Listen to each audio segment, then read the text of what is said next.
Kita ni negara kecil tapi kita berani cakap dengan tegas di pentas dunia time tu di PBB. Siapa-siapa yang era Tun M dia boleh tahu lah, dia boleh tengok lah.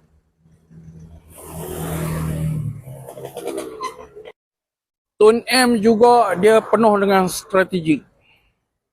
Pasal masa tu kita panggil doktor. Seorang doktor ni dia IQ dia memang otak komputer. Otak komputer cakap. Dia penuh dengan strategi. Kuasa-kuasa barat tu, British pun kena. Dia dulu ni pun dia buat macam Trump juga kena kat kita dulu ni. Tapi macam Trump lah ni dia buat 90%. Dulu ni dia pun ada boycott produk Malaysia. Sehingga kan Malaysia buat satu inisiatif Buy British Last time tu. Dr. Mahathir punya IQ, yang minded cukup bagus tuan-tuan. Lepas tu anak-anak non ni hari duk puji lah kalau kata PM-PM yang lain tak boleh lah nak buat macam tu.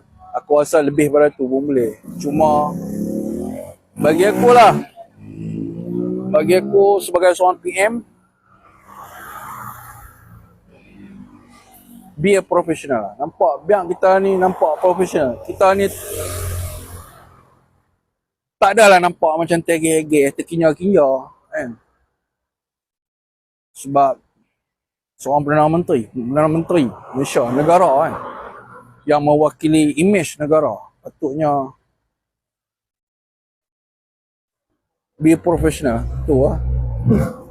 Perlu menunjukkan keakraban dan penerimaan orang lain di peringkat antarabangsa terhadap mereka. Tapi mungkin besar kemungkinan kalau Tun Mahathir contohnya, saya tak rasa dia berjoget no.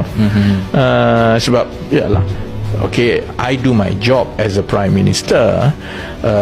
I respect you as the President of the US, but we are not friends, personal friends, because I disagree with a lot of things. I disagree with you personally as a person.